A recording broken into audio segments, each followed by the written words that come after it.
Okay, next is Corey Harbison. He was elected as State Representative District 12 in 2014. He's the newest House member from Cullman County and the youngest in the state. He serves on 3 committee boards, agencies and commissions, Constitution campaigns and elections, and economic development and tourism. He has lived in Good Hope his entire life, where he served mayor for 6 years. Welcome, Corey.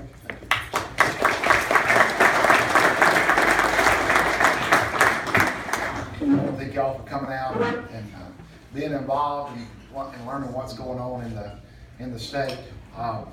You know, I was talking to David Palmer a little bit ago, and you know, it takes a little bit of effort to come out and get involved or to actually read a newspaper article, but it's very important.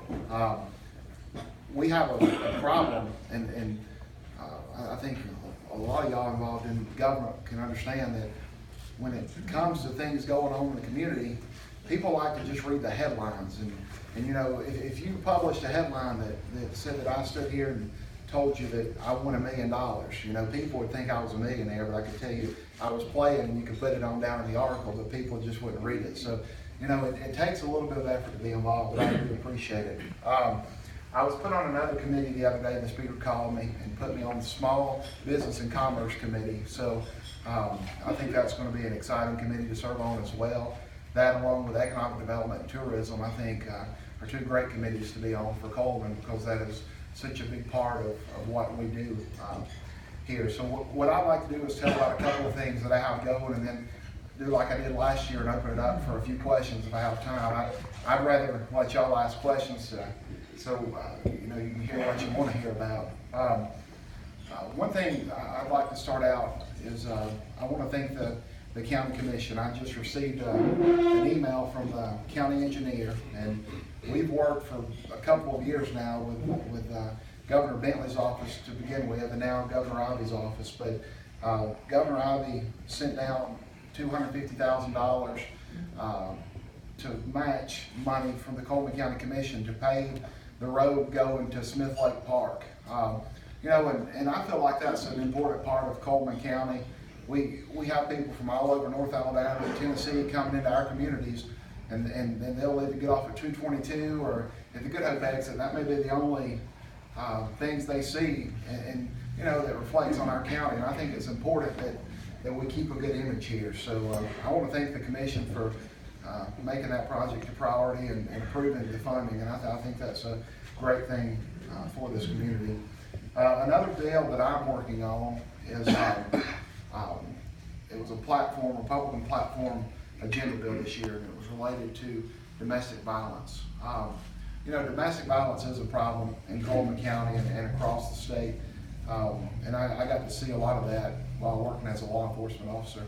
So we have 3 classes of domestic violence, and what my bill will do is for domestic violence, 1st and 2nd, which are both felony charges, it's going to increase the minimum sentence if the offense occurs in the presence of a minor child. You know, and I think it's important.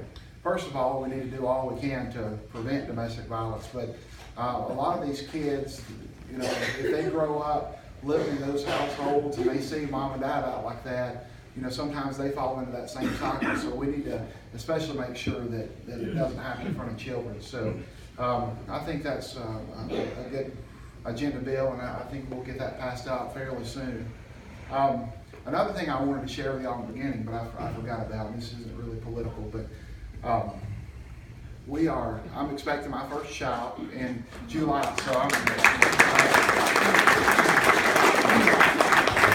excited about that. And I've got an older brother and a younger sister, and they both have kids, and I've kind of treated them like my own, but you know, I wanted my own. So we're going to name him Hans Patrick, and of course my middle name's Patrick, and people, they ask me where Hans comes from. So my second great grandfather, his name was Hans Graves, and then his grandfather was Hans Kinney, and he was the first mayor of the city of Hanceville, and they named the city after him. So you know, it's a family name. So we're excited about that, and I think that's going to change my perspective on a lot of things, and probably even the way I vote on things in Montgomery.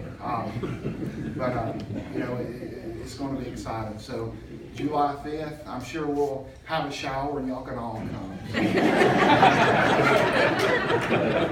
ahead and buy it. But you know, I was elected, we've been in office for almost 4 years, and you know, it's been an honor to serve with both of these guys. We may not always agree on every issue. Sometimes they forget that I'm always right.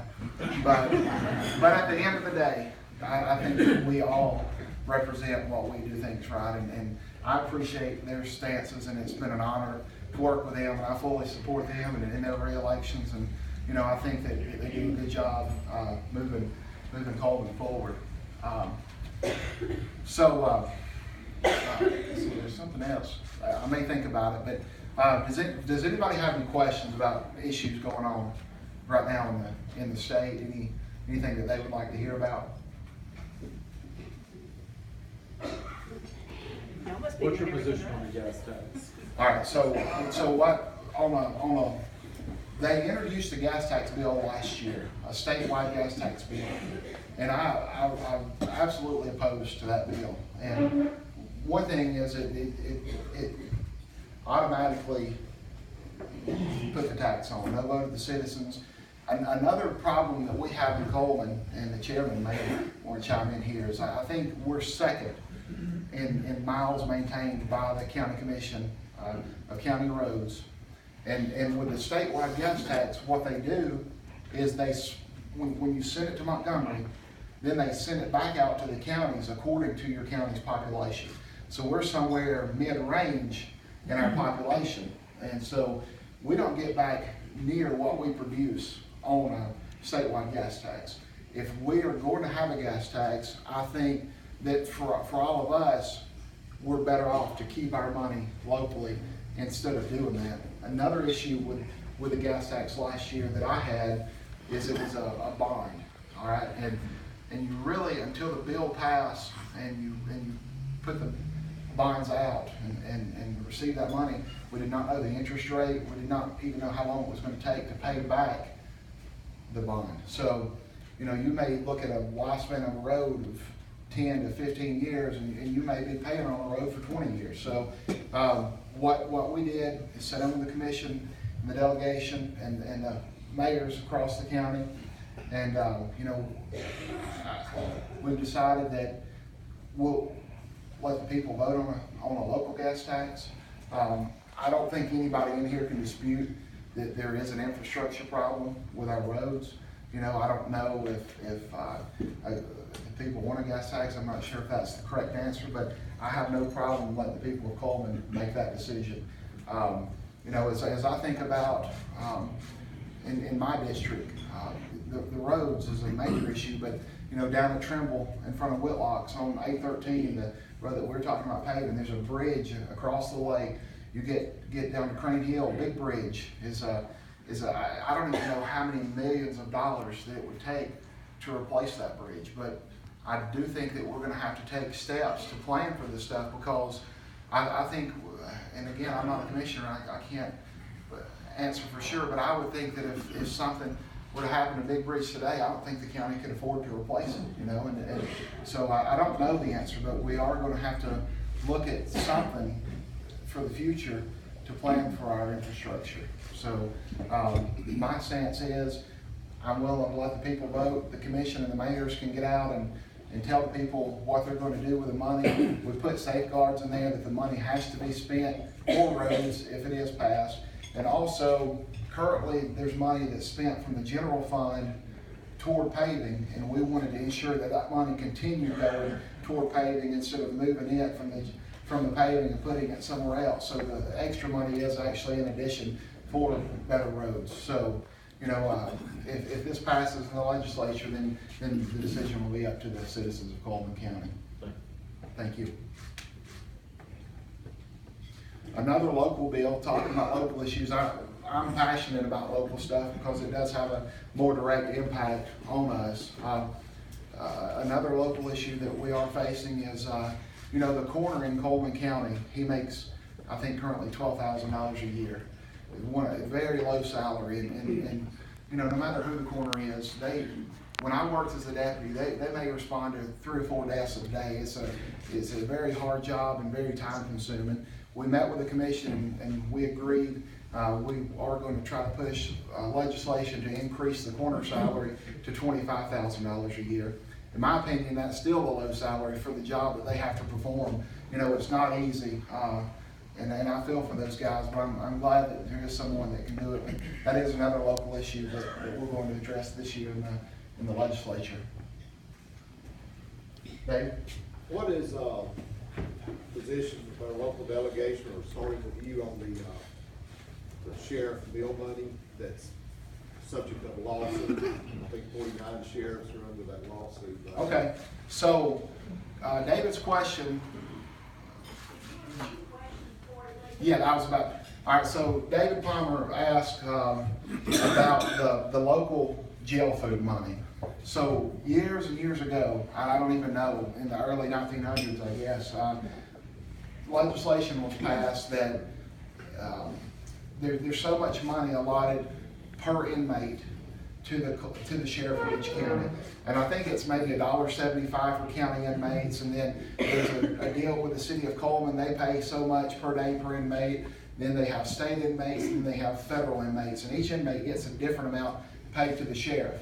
All right, so currently the way that it's structured is that is viewed as the sheriff's personal money when it gets to the sheriff.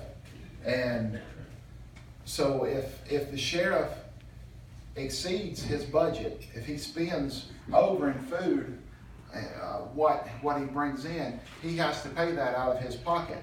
But if he has money left over, he gets to keep the extra funds. And I don't know of any problem that we've ever had in Cullman County, but there's been problems with 2 sheriffs in Morgan County, and one, I think they bought a trailer load of frozen hot dogs and it's corn dogs, and served them. So we've talked as a delegation about that, and talked to the commissioners and to the sheriff, and we've told them the sheriff has asked for a change, but it impacts the commission as well, because that's tax money that will come out of their budget. So we've asked them to get together and bring something to us that they would like to see changed. My opinion, I would rather us do something locally to change it, because I think, especially with this lawsuit being filed, I think you're going to see something passed statewide. And if we do it locally with a constitutional amendment, I think both parties can see and get more of what they want. And if they pass a statewide bill, then neither party may be happy. So anytime we can keep things controlled locally, I support fixing that locally. So at this point, we're waiting to hear back from the sheriff and the commission to see what route they want to go with that.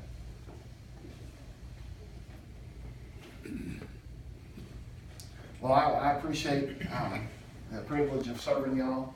It's been a good 4 years, and I hope y'all know I'm always here to help you and available if you need to call me. And even if I'm not in the House of Representatives, I'm there to help you. So again, thank you.